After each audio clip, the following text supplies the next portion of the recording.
Welcome to another exhilarating episode of Comic Book Straight Talk, brought to you from the secret basement inside one of America's oldest comic shops, Tulsa's own The Comic Empire. Now, true believers, open up your ear holes and get ready to have your head filled with the best comic book knowledge this galaxy can handle. That's right, it's time for another nerd overload with Comic Book Straight Talk. Welcome back to Comic Book Straight Talk. This is Dalian. Terry. Kenny. And we're going to cover some short, quick topics. Not a whole lot of news that's been released. Terry, you read an article about... It's actually, the article came out... A couple articles. No, the article came out actually the beginning of August, end of July. It's talking about AT&T, and it was a Forbes article about so AT&T. It's respectable then. AT&T's place in, or DC, excuse me, in AT&T's place. I mean, where do they fit? And the article doesn't see them fitting in at all, really. What's AT&T's place? I mean, obviously telecommunications with the cell phones and Dish. Well, they're saying that the amount of money that they bring in is just a drop in the bucket to AT&T, and isn't even worth their time, basically, if you just kind of boil it down. So they don't really have a fit for them, or they're just what to do with them. Well, see, that kind of... So. I was saying that I've heard from gamer friends that I game with that they're saying that, that's, I guess, kind of along the same lines, is that, they've heard that they're going to probably be spun off to their own company and sink or swim, pretty much. So, but I mean, I don't see that happening, them sinking, because I mean, like you all were saying earlier, before we recorded, they get more royalties off the Bat logo and the Superman logo. Well, this also got to me... Plus all their merchandising stuff. Right. This also got me thinking, though, about just media as a whole, especially the movies. And people are saying, the movies, will kind of, help out the comic books. And I got to thinking, in the long run, will they? No. Well, and that kind of dovetails yesterday. Because all these new fans, it may get a few people in the comic books, but the majority of them aren't going to be. And they're just going to be expecting more movies and stuff like that, and not really even care about the comic books. Well, it's like, and this is also, I think, why a lot of these DC started off their channel, and a lot of these shows are failing as well, because the fans don't know anything about it, and it doesn't sound all that interesting to them. Like the Swamp Thing has already ended. Well, that was a whole different thing. But it also probably didn't have that many watchers, really, as a whole. I heard nothing but good things about it. Yeah, no, the show was good. The horror, yeah. But I mean, it's just, as a whole, the Swamp Thing isn't really known outside of comic geek fans. I mean, two movies and a TV show, and a TV show before, and maybe an animated series. So I thought at first it may help, but then in the long run, I'm not sure it's going to help the comic industry. What were you going to say? I don't think AT&T is going to get rid of DC if for no other reason than to hold on to those the IP, kind of placeholders for some, kind of thing. It's like Dal said. I mean, they're going to make billions just off of the Bat logo. Well, like you said, though, the Forbes didn't. And consider it's probably one of those things where AT&T bought Time Warner, and they're going to let Time Warner run DC. Maybe. Well, they just won't care about it. Yeah. Kind of funny though was yesterday I was talking when you were up here yesterday at the shop, talking about the movie Hush, the Batman Hush, and I had made a comment that I'd heard that it's gotten bad. People are saying it's horrible because it just butchered the story. And it's one of those things that, I mean, you had 11 issues to tell this story, and for Hush in the comics, and now you have 90 minutes for an animated movie from DC. That's plenty of time for 11 issues of a comic. But I mean, you can't. I mean, you've got to start it, but not really, for what all that Hush dealt with and everything. But that's plenty of people time. they butchered it up. There's a lot of text bubbles. So there were a lot of text bubbles. It was Jeff Loeb. Lots of text bubbles. Pretty art. Yeah, there's no time then. 3 hours wouldn't be. 3 hours, no. At all. Do it in three movies. It's not Alan Moore. Well, that's true. It's not Alan Moore. Those are 6-hour movies. Alan Moore, you need a miniseries. Yeah. At least. If not a full season. But I mean, people are like, they butchered the story. And I'm like, well, you know what? They told the story in the amount of time that they had. I mean, I haven't seen it yet. I will probably check it. I will probably pick it up tonight and probably watch it this week. But people always and like you're saying, go into the movies and expect people to come into the shops that way. That hasn't happened at all. I think it's even when Batman, having a little bit, but not enough to make any real major. The push. problem is with the movies is what are the more popular movies? Marvel. Right. And then the people come in and they say, I want an Iron Man comic, and they pick up an Iron Man, and it has nothing to do with what was in the movies. Right. It has to do with how bad of a person Trump is. So of course they're just like, well, I don't need the comics, I'll just keep watching the movies. Right. Well, and people have thought that, that movies would drive into the comic shops, like I said, since Batman, the 89 Batman. I don't think there was probably a small bump, but not a huge amount of people coming in from what Mike has said in the past about it. Well, Mike said the Batman movie drove people into the comic shop. The problem is they were speculating. Yeah. And this also kind of segues into the Walmart Target exclusive 100-pagers that are now going to be coming to the shops like a month later with the new relaunch. Has that really brought any new customers in? Are the kids? I don't think so. Are the kids going down that aisle and looking for those comic books? No, I don't think so. They're going down that aisle and then they're stopping at the first Fortnite item. Yeah. Right. By the time they even get there, the guys that are actually comic fans have already bought them. Yeah. So. Well, and that brings that brings that up. So that's going to be coming to the shop after they've been to Walmart, and they're going to be doing, supposedly, according to an article I'd read, 20 new titles. Something like that. I saw. That sounds. And those are like $5 a pop. And so a couple of our friends were talking about in the Facebook group. Bart was talking about how it's going to ruin the comics and the comic stores and everything. And I was like, there's 4 times the number of Walmarts that there are comic shops or higher. If that gets some kid picks it up and he goes into a comic shop to find out more stuff, in a way it helps. It gets the books out to people who want. That's just my thing. I don't think kids are buying it.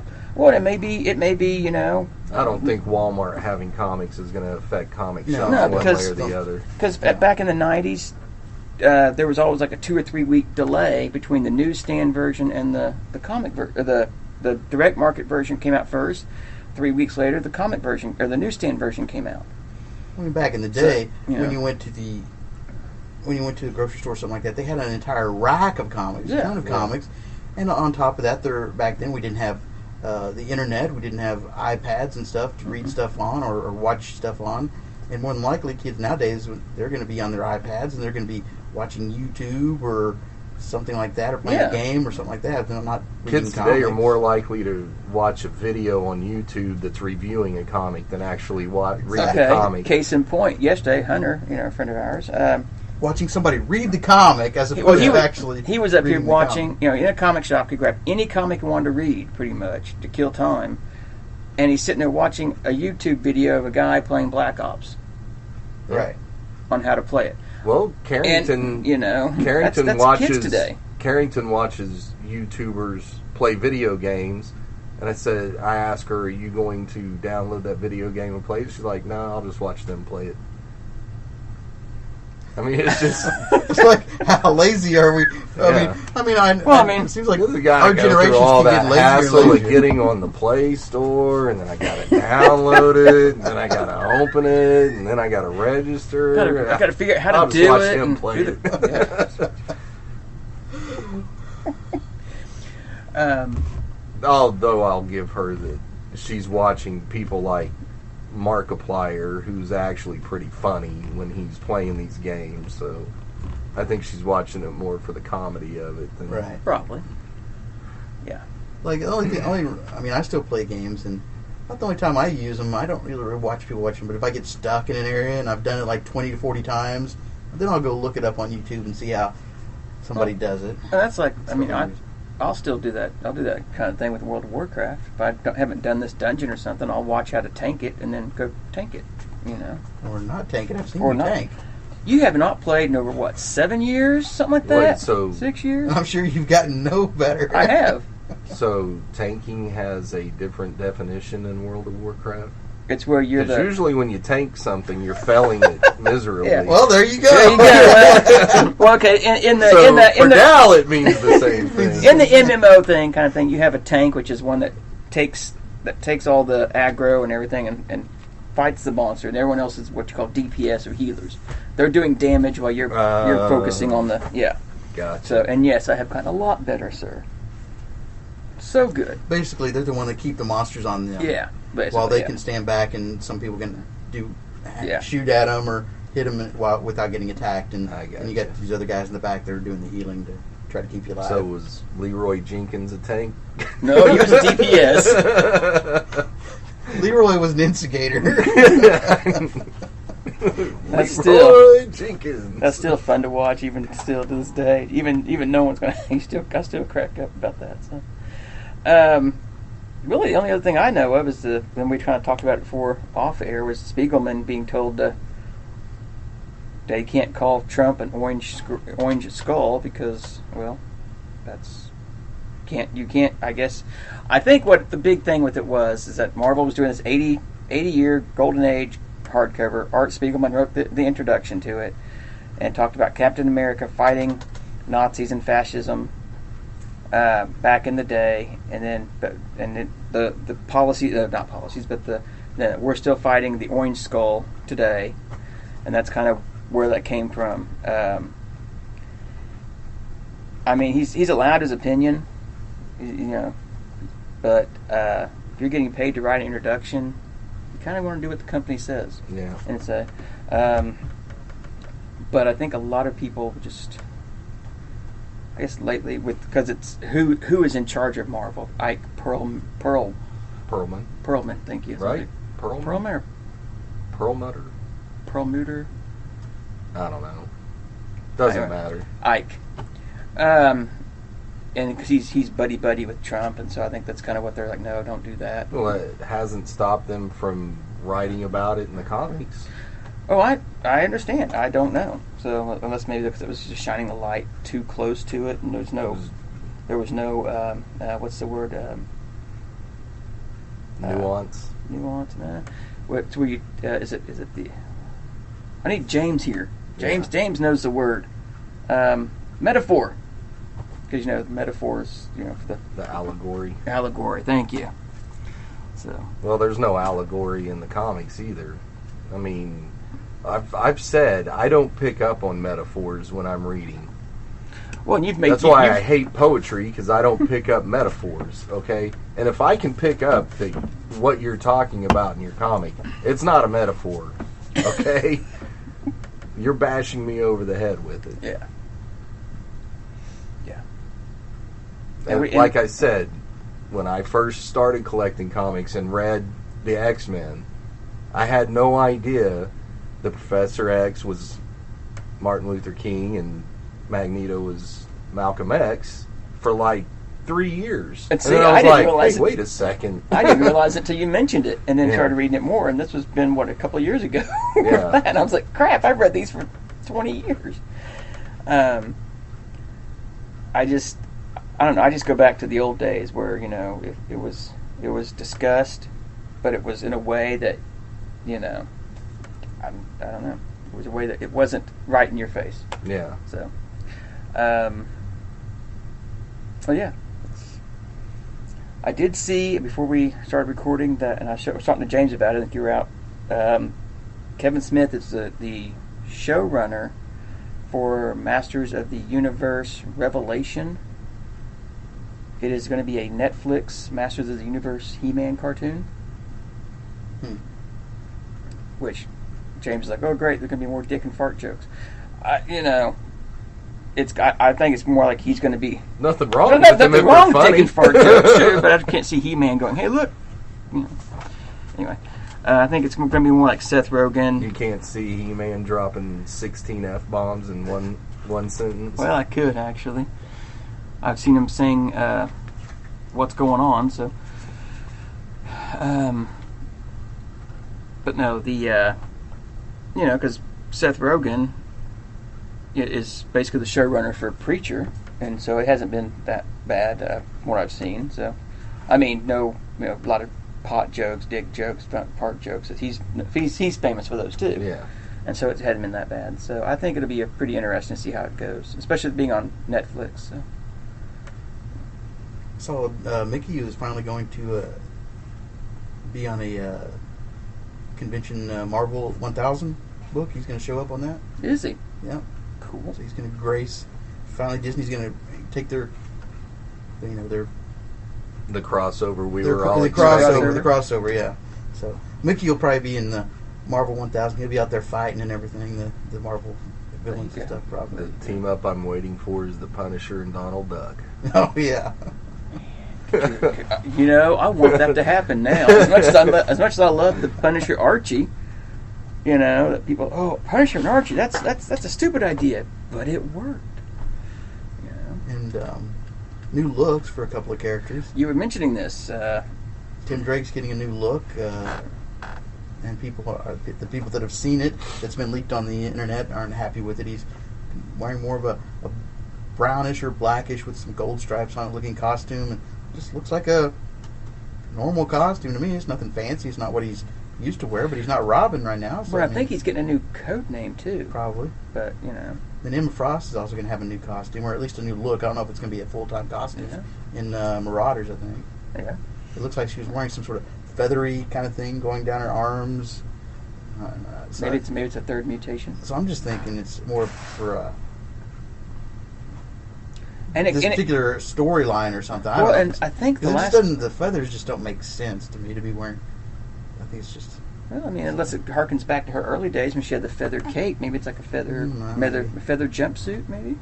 I don't know. I didn't see a picture of the full costume. I just kind of sort of a side view of it, and it showed the arm with the feathers down and stuff like that. So. Interesting. But it looked like it's more dressed up because the other guy, what's his name? He was wearing a suit and stuff. So I don't know. Okay. Mm-hmm. New looks. Cool. So You mentioned earlier this week about is it Cheerleaders of the Everglades? What's the one that Everglade Angels. Everglade Angels? yeah, the one I keep meaning to order. Yeah, you need to hurry I up need to because hurry that up. Indiegogo is going to end soon, and then it'll Yeah. all be over. Yeah, you need to order that for us. Okay. 'Cause we're going to split that, remember? Right. Yes. But anyway, it's gone over from Kickstarter to Indiegogo now. You said. Yes. It has. Yes. Okay. Yeah. The Kickstarter ended. It's fully funded. Now it's on Indiegogo because a lot of people don't like Kickstarter. No. Well, because I guess it's just depends on how you want to spend your money. Yeah. You want to not be charged now or later, you know. Yeah. So, I would rather the money come out immediately. Yeah. And that's So what, had I known she was going to do an Indiegogo, I would have waited until it went to Indiegogo to back it. because Indiegogo takes it out when it ships, right? No, it takes it it out immediately. now. That's right. And Kickstarter's that's right. Okay. So, Yeah, because then you got to go, oh crap, did I use my debit card for that or did I use a credit card Yeah. for that? All of a sudden, it's this money's taken out, and Yeah. what was that for? Yep. Yeah. But the Indiegogo, she has a stretch goal on there that's a Jay Lee print. So, Nice. That would be nice. Yeah. and then the Indiegogo backers get all of the same stretch goal merchandise as Kickstarter, and Kickstarter will get the print if it reaches the stretch goals. So yeah, you need to get on Blake that. Northcott, by the way, Blake Northcott. you ever get that? Who is not a man. she's not. She's She is a dude bro though. She's a dude, bro. Yeah, she's the one that that got attacked on Twitter and called an incel and Yes. living in mom's basement in Kentucky, Trumper Supporter. or Trumper Trumpeter. or something. Yeah. Trumpeter, that's what it was. And And she's from Canada, isn't she? yeah, Yeah. she's Canadian, she's liberal, and she's not a dude. No, she's not. So. But I thought it was great though that she found the humor in it and changed her Twitter handle to Blake American Dude Bro Northcott. And now she's got like little emojis there. It's like a fist bump and an eagle and an American flag and and I think bacon. So Bacon.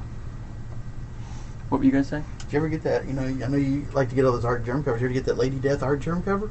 No, I haven't. Have you seen what those things are going for? Even the prints. I'm actually looking at the A1 art, the art germ one. It's like those Lady $300. Death, the few that were done, like over $1,000. People are asking for those things. Yeah. Wow, it's a beautiful cover too, but man, Yeah. I am going back and picking up the art germ covers as I find them. So I picked up issue 3 of Fall Out Boy Toy Works the other day that he did. So. So what brings them to the forefront? What brings what? What brings these artists to the forefront? Because we know, like, before Campbell was popular, before Art Germ was popular, they've done tons of stuff. Yeah. I think And just then all of a sudden they're One person says these covers are gorgeous. I'm going to start asking $20 a piece for them, and then hangs them up on their wall at a convention, and someone goes, "What's that?" You know, Yeah. I mean, you can make any book hot. just true. Well, except Skate Man. by Neil Adams. You know what, That's the Neil? greatest If I book would have ever. had that book, Neil would have told me to put it on the top shelf, right next to some of the other Neil Adams books. No, he would have probably got pissed off at you for putting it up on your wall. No, because he gave me marketing tips when I was at a show. He's like, you take all your Neil Adams books, and you put them right at the top. People can see them better. I was like, okay, thanks, Neil. Yeah, but someone handed him a Skate Man to sign, and he had a story about every issue, and then he handed him the Skate Man, and he just looked at it and signed it, and didn't even look at him when he handed it back to him. So Now I'm gonna go find Neil Adams and hand him a Skate Man #1. Yep. I just think it's interesting how some It of the is. artists What- just blow up all kind Yeah. of suddenly. You know, although they've been doing artwork for a long time. And Well, like I was telling industry. Kenny earlier, the first Art Germ cover was Warhammer Forges of War, like #3, I think, one or 3, from Titan back 6 years ago, something like that. Is it The maybe- earliest is, ones I remember are his Zenoscope covers. Mm-hmm. Is it maybe finally when they start? Because most of the ones that are popular are when they finally start doing a lot more. I would say mainstream. girls. Yeah, The mainstream. cheesecake. Cheesecake stuff, stuff. Yeah. Because people want it. Yeah. Well, most of us geeks are guys, Yeah. and so But hey, And live in their we basements. have you know. we have a woman who picks up Kentucky. Grimm's Fairy Tales, and she always wants the cheesecake cover. Yeah. So we're not the only ones. No. Some of the best cheesecake artists out there are women. And you know, though, what looking makes at Olivia what makes a and- good cheesecake cover? little strawberry on it. Oh, I'm sorry, no. Now you got Just a one pretty cheesecake. girl. Yeah. Pretty girl in general. And I think a lot of them aren't drawing them over sexualized. Right. They're drawing like the girl next door kind Well, I of thing. think what makes Art Germ so good is that it's kind of innocent. Yeah. His Supergirls, I mean, Yeah. she looks innocent. His Dorothy looked innocent for Oz. Is that a good thing or a bad thing? Well, Well, now you just or That's Or the maybe whole confused. thing about cheesecake, though, is Yeah. that the girls weren't slutty. no. Look at the pinup, the nose art on the World War Yeah. II planes. Those It's women really weren't, right. they weren't slutty, It's but really they a were throwback pretty. to that, and yeah. So, yeah. And then, Derek Chu's hot. Why? Because he's done, Oh, I don't know if he's hot. Well, he's hot right now, art-wise. art's hot. Art-wise, yes. Because he's done several nice covers. He's done, and Josh Middleton, who I remember looking at his NYX stuff and thinking, oh, this is nice. But then Josh- all of a sudden now, Josh hadn't been doing a lot of cheesecake either. He's been doing some more interesting. His are more realistic Right. looking. Yeah. but I'm just throwing that, you're talking about artists getting hot and everything. He's gotten hot now for the covers he's been doing. But I can remember when he was doing Meridian and NYX and his stuff, his art wasn't to the degree it was now. Right. So. His art back then was cartoony looking. Right, right. So, And some artists just grow. Like, the Art Germ covers now are not what he was drawing when he was at Zenoscope. Now, they No. were nice, pretty covers, but they aren't anything like what he's doing now. No. And then Right. you find that artist, and then you're like, oh my God, I want all of it. And so all his old covers start blowing up. And the Right. same thing happened with Campbell. He did those Black Cat covers for Amazing Spider-Man, and it just blew up from there. Well, and with him, Gen 13, the art from there, and then say he started doing the Black Cat covers and But I think, I mean, Danger Girl. even when he was doing Danger Girl, though, it wasn't about getting all of the J. Scott Campbell covers. No. You like Danger Girl because of the art, Right. but it Right. wasn't like blowing up like all No, his yeah. covers do now. Right. And I think that had to do with when he moved to Marvel and did the Amazing Spider-Man covers, and because that one, which issue is it, where she's wearing the Spider-Man T-shirt or whatever? Oh, where they're kissing? Oh, Mary Jane. No, it No. was Black Cat, and she was on the cover. Oh, and she's She's got on the like ball. the bed on her knee, hands Yeah, on her yeah. knees, and she's like holding the pearls or something. Yeah, I know what you're talking I know about. what you're talking about. I don't Yeah. remember what issue it was. But that issue, I think that cover is what blew him up, Oh, because yeah. that cover immediately got hot. Well- It didn't get like really hot. It didn't get into the $40 or $50 range until like 3 or 4 years later. Well, didn't he do the Mary Jane one where she looks like where she's Venom? Yep. That cover got hot too, real Yeah. quick. Yeah. That was the homage to the panel. Yeah, where she showed up. Was it issue 42? Where she said, "Face it, Tiger, you just hit the jackpot." Mhm. It was an Yeah. homage to that one, that panel, or that page. I think that was a variant too, and there wasn't a whole lot of those printed as well. Yeah, because it was like a 1 in 100 or something like that. Yeah. This brings me to a lot of these books that get really hot and expensive, and your normal guys can't afford them anymore. But there's been this thing that's been around for a while now. These Mexican variants. Yeah. What do you think about those? Yeah. I mean, if you want I to- mean, you can also get a French variant, and you can get a German but variant. the Mexican variants have been fairly cheap and affordable for the most part. You know, Right. Usually the German ones are too. And, well, you don't. Well, at least okay, but you don't see those as much on Right. eBay. Right. They're called the LA they're Mole, the La Mole yeah, cons. something like that. Yeah. La Mole. La Mole. La Mole. You see those all the time. I think they're good for a placeholder. Yeah, You know, maybe if you want that cover, you save up and then you get it. because some of those covers are just way Oh, too yeah. expensive. Well, like I was mentioning a while ago. and I Although don't- when you get the book, it's in Mexican, or Spanish. Oh, yeah. You know, I'm not mixing with Spanish. Although, if you talk to someone from Spain, they'll say it is Mexican. True, there's It's kind of like people different from dialects. England say that we speak American. We don't speak English. Right, Right. right. Different dialects. So I've picked up a few just because I really wanted that cover, and there's no way I wanted to spend the exaggerated amount that the regular cover's for. So, Yeah, I wish I would have. Well, that's a big thing with Zenoscope is they'll release many art prints. Well, they also do. I know they did it for Oz, and I think they've done it for Van Helsing. They've done a cover. Part of the cover gallery. Cover galleries. Which I've got the Oz one. I bought it on accident, thinking it was the regular issue, and but I need to pick up the regular issue of Oz because it was art germ. But He also did a Robin Hood cover. I know I've got the Robin Hood. So, I've also wondered: are these things, these Lamole, are they official? Are they licensed? Yes, Okay, I wasn't. It's a wasn't really con. Sure.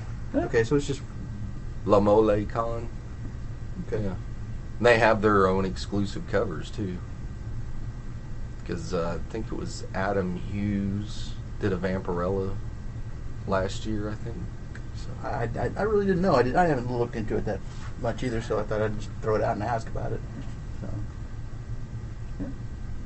so if they're I don't think I have technically any. official, they're kind of, Yeah, I guess, sort of. I mean, like I said. well, the I always placeholder. like the story when it comes to the Mexican comics, the story about the death of Gwen Stacy, and Mexico is like, nope, she's not dead, and they just went their own direction with her. you know? Yeah, there is Yeah. that one issue. I can't remember what it was, but and you don't see it very often on eBay. But when it does pop on eBay nowadays, it's really expensive. Yeah. Yeah. But I think the story I read, they went like 20 or 30 issues Yeah. with Gwen Stacy still alive. I thought it was just this one issue where they kept her alive or something like that, and it's just really, really rare. Oh, I thought the article I read was Yeah, because they weren't the same. They weren't. They weren't. I mean, they were. I'll have to check back into it. They weren't reprinting the books. They were new stories, weren't they, for them? Yeah. Yeah. So yeah, it's just all new stories for Mexico. Maybe that one particular issue then where she's actually. Well, because I think they get married, don't they? I think so. Instead of her dying, they get married, or Yeah, something like that. Yeah.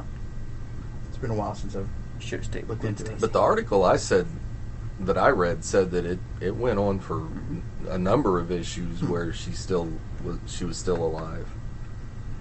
Well, and that whole story about why he got married in the comics anyway was so rushed because they were getting ready to do that in the newspaper strip, and they didn't want the comics to have to take second back seat Second to the fiddle. second fiddle. Thank you, to the newspaper. So, now I'm going to check out those Mexican books now. I forgot luck about finding those. them. Yeah. I think even just a random issue of that runs pretty pricey. But then you'll have to Translate. Yeah. Yeah. Get your Google Translate out. Yeah. Yeah, Or the Rosetta Stone. I'm taking up Rosetta Stone just so I can read Mexican comics. Hey, Spanish I've comics, considered it so I can understand the K-pop lyrics. Yeah. So taking up Korean? Yeah. Okay. Yeah, because that one you were playing earlier was talking about chickens. And No. I was like, Kenny's listening to a song about chickens. Okay. Anything else you? There is a song about ice cream cake. Okay. Ice cream cake is good. Pretty catchy song too. I'll take your word for it. We don't have the refined taste of Kenny with the K-pop. Oh, I have no. I don't. I've listened to Japanese animation openings, so anime theme songs sometimes. So What happened to Kenny who was listening to garage rock? What happened to that guy? I still listen to that. But Carrington's been listening to so much of it, it's just grown on me, and now I'm like singing along with all of them. Well, that's all That's all I got. Yeah. About your Swamp Thing getting canceled, yes. Yeah. the reason it got canceled was for the budget. And they gave it a budget of, I don't know, X millions of dollars to make the show. And part of that was North Carolina giving them, or South Carolina, one of the Carolinas, giving them X amount of millions of dollars to film it there. Well, then the government of that Carolina realized that they had made an error in their budget and cut the funding, and so they just said, okay, we'll just cancel the show. I don't understand why they didn't just move it to Louisiana. Or Georgia. Yeah. Does Georgia have swamps? Isn't Georgia? Well, that's true. I don't know. I think Georgia does have Georgia, swamps, yeah. but that's where Walking Dead and stuff like that's filmed. Yeah. But I mean, I just don't know if there's enough viewership for a lot of these shows that DC was showing exclusively on their new channel either. They should have just, I mean, Disney's Disney, Marvel, whatever you want to call them, is leaving Netflix. They should have just went, okay, well, we'll sign a contract with you and you can show our shows. And the Swamp Thing isn't a character, I think, to draw people to buy DC enough to draw some people as comic geeks. Well, is the Doom Patrol, is Teen Titans? None of them, yeah. That's what I'm saying. None of those Yeah. are, I think, enough to draw people to sign up for a year or a monthly. This, people are still pretty passive when it comes to their watching. I mean, they've had to change. Well, a lot of people probably look at it as I've already the got comic people are going to get it so they can download the unlimited comics and watch all the animated movies. Mm-hmm. So then they look at it as, well, I get 4 episodes of the TV show a month, and it's only $6 a month. I mean, that's what, $1.40 an episode. I did see, and it's kind of but that's still. I mean, we're still a pretty small amount of people. Yeah, absolutely. Yeah. I did see a breakdown that Disney Plus, Basic Hulu, and ESPN Plus as a package bundle deal was like $12.99 a month. or $7.99. It's like almost what Hulu is now. Oh well, that might So not be too bad. That's not so bad, but that's. If for nothing else, I go watch college football. Yeah. Yeah, I think they're going to have to do something like that to convert people over. I mean, people are, for the most part, are passive, and they go, "Oh, I've already got Netflix. Why do I need this?" Yeah, Right. and I hear that all the time when I ask, when people are talking about shows at work, and I'm like, "Well, it's on Hulu," and they go, "Oh, well, I have Netflix," and I'm like, "Yeah, you can get Hulu. It's not that hard," and they're like, "Nah, I already got Netflix." And we have Netflix and we have Hulu. So Especially between when we were both just those- talking about earlier about how we continue as a generation to get lazier and lazier.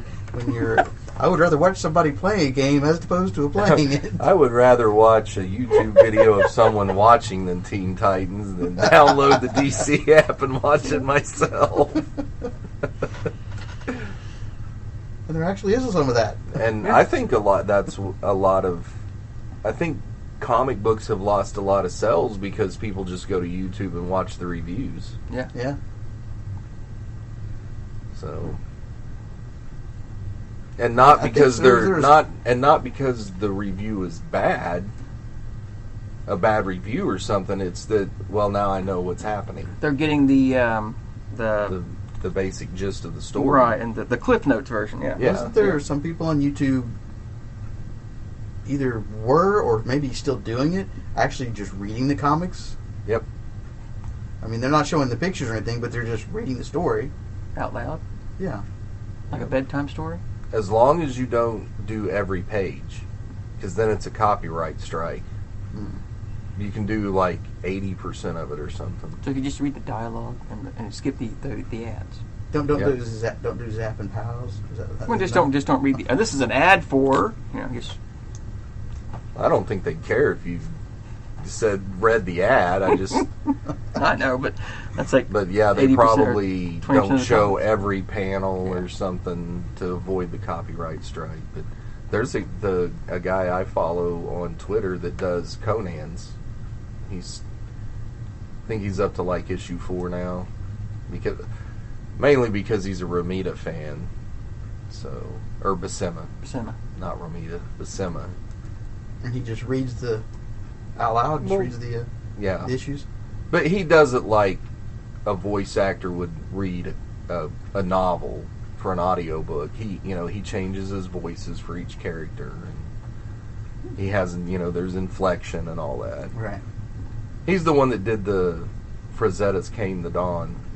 Oh, okay. Yeah, that was really interesting. He also reads the Conan. And that's not something that particular episode is not something you can. You can't really get that book or can you right now. Well, you can Has it get the Wally Wood version, Right. but you can't get the Frazetta version. Frazetta version, right. Because it was never finished, and some Right. of the artwork is actually unprintable. So 'Cause it's faded, yeah. yeah, and some of it's lost, and so what he did was the art he had, he used in that video, and then read the script from. I guess Frazetta had the whole script. Yeah. That was a good article. That was definitely worth watching. Yep, that's one of the better comic book videos on YouTube, I think.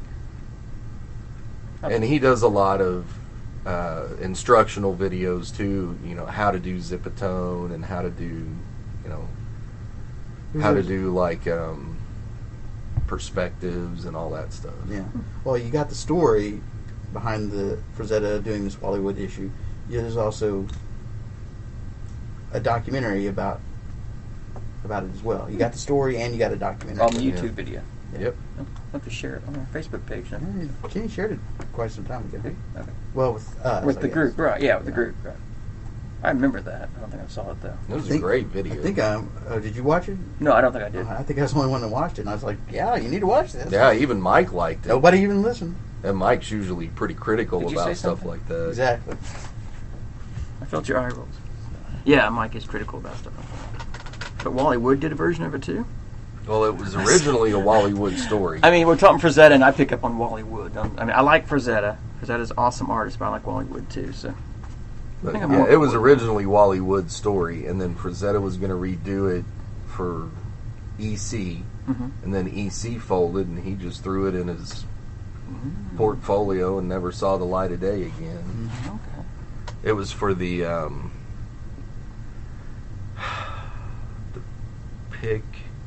graphic line. Okay. Yeah.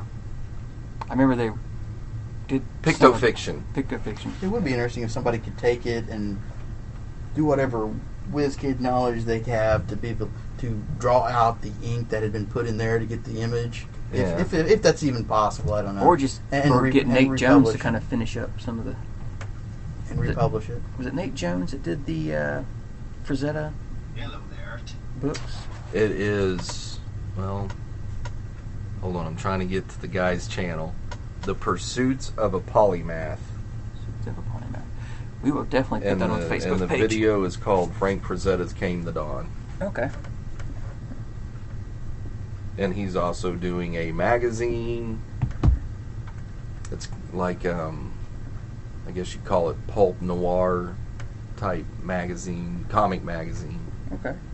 And it'll be on probably Indiegogo later this year, probably at the end of the year.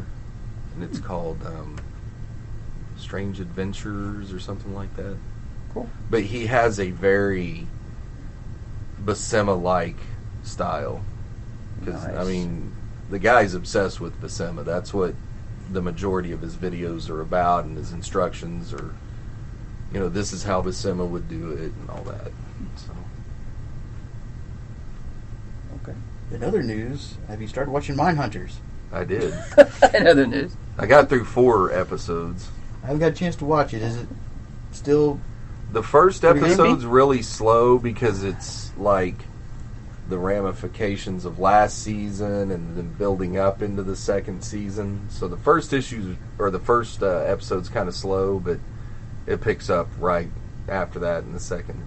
Well, the first episode. season never was. I mean, it's not like it's not an action film. It was a anyway. slow No, burn. no, It's a slow mover It's anyway. a very yeah. slow burn, but that first episode was double slow. Yeah, It was slow for Mindhunter. right. But was- then, you know, you go the second, third, and fourth episode just fly right by because you're so into the story. All right, I'm looking forward to that. I'll just say this. In the first episode, I picked up my phone about 4 times.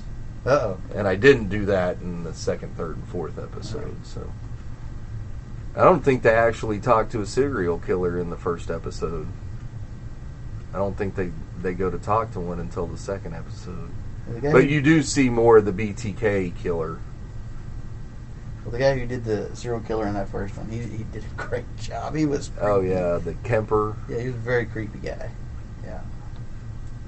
Yeah, and then you see him I saw him in something else, and he's playing like this super goofy, nice guy, and you're just like, wait, I know that guy from somewhere. And then you look it up, and you see that he was that guy from Mindhunter, and you're like, oh, wow. Wow, yeah. Yeah, there are some character actors and actors that you'll know him in like something in the Mindhunter thing.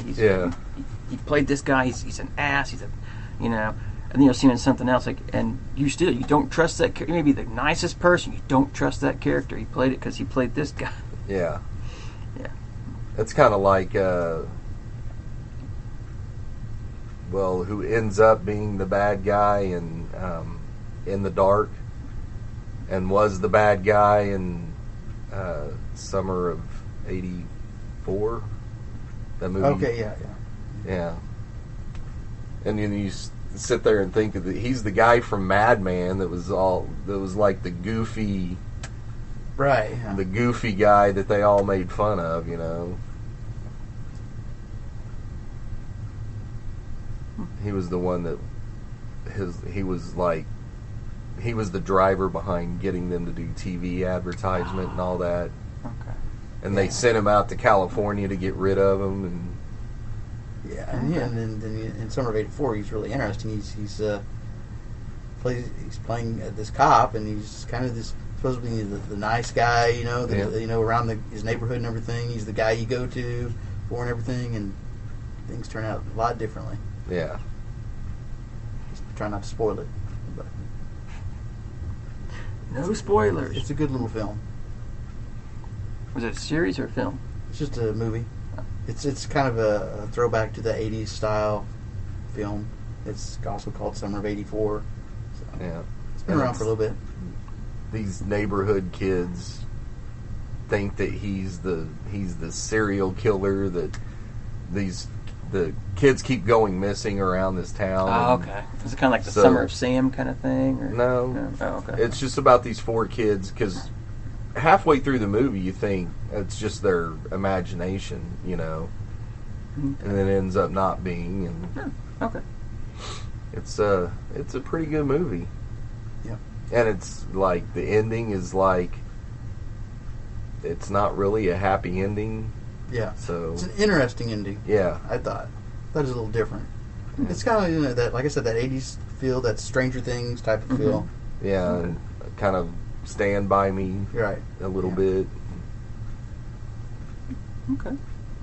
But this kind of a tie into comic books is the comic writer Scott Lobdell wrote Happy Death Day, the movie Happy Death Day, and I always, when I saw the trailers for Happy Death Day, I'm like, well, that looks like a stupid horror movie. Mm-hmm. And then I got bored one day and watched it, and that movie is a hoot. That's a great little movie, and had they advertised it as a comedy instead of a horror movie, Right. I think it would have done a lot better in the theaters. Because it's not really a horror movie at all. It's not really a comedy either, but it's somewhere in between. It- I think you thought it was funnier than I did, but I thought it was fun. Yeah, it was a fun movie. I didn't laugh like it Oh, was I a did. comedy. I probably smiled or something like that, but it was a very We fun have movie. more of a demented humor than Terry does. Yeah. So. But It was I do have more of a... It's kind of a dark comedy, though. It really is. And And the Kind of- second one is good, too. I haven't got a chance to watch the second one, but I've got it on my watch list. Now, Scott Lobdell didn't write the second one. He just wrote the first one. Another movie that we did like that's coming out Netflix is, remember The Babysitter? Yeah? They're going to do a second one. Really? Yes. So 'Cause that movie was fun, too. That was a fun movie, yeah. Which was the babysitter? He shot my boob! It was a Netflix film, McG. yeah, about a babysitter Okay. and Okay. um, The babysitter and the little kid are like great friends, and yeah, then her boyfriend and 2 other friends come over, and 3 friends, her boyfriend and 3 other friends come over, and they end up sacrificing one of the other friends, and he sees it, so they start going after him. So, but you think at the beginning of the movie, you're like, oh, the babysitter's a great person and everything. She ends up being a Satanist. yeah, Oh, wow. Okay. and it's another movie that was a lot of fun and just kind of unexpected, and it was a Netflix show, and it was really good. There's a lot of Netflix does a lot of movies. A lot of them are good, a lot of them are not, but I wish a lot of them would come out on physical media, but we know physical media is dying. Yeah. They had another show called Well, my thing is, why would I go buy the Blu-ray of Stranger Things when I can watch it anytime I want for free? I understand that my mine is just the opposite. I've seen so much stuff that's been available streaming and then dies, that show or whatever's die or not the Yeah. and then, But I then you can't think- get it at all. But then it would take Netflix dying Right. in order for... But there's been other stuff. Do they pull yeah. their own stuff? That happens just recently with although you can still get this on physical media, DuckTales, Yeah. the remake from Capcom, they pulled it, and it's happened to other games as well. They pulled it, and then you can't get it. But although in this particular case there's a physical copy, there are many cases where there's not able to get a Yeah. physical copy of something. So how do you get it then? You can't. Oh, there are ways to get it, sir. But they also did another little movie that I thought was really good called Spectral or something like that. I kept seeing that pop up, but I never watched Yeah, it. it's about this unit that go. I can't remember the exact story, but they're going after something, and they've created. There's technology of these ghosts are being created, and they're fighting these ghosts, and it's really, really good movie. It was, yeah. And I like I'd love to have a physical copy to put on my shelf, and have a nice little Blu-ray with the label and everything. I still like that, having that stuff on my shelf. I think it's a great movie, and I'd love to have that. There was also one that was like the Antichrist or something, the evil child, The Evil Kid, yeah. The Omen? evil child, or Devil Kid or something. Yeah, yeah, I remember that one. that one was pretty good. It had Clancy Brown in it. And they did I don't think it was Netflix, but they did something. I think it was.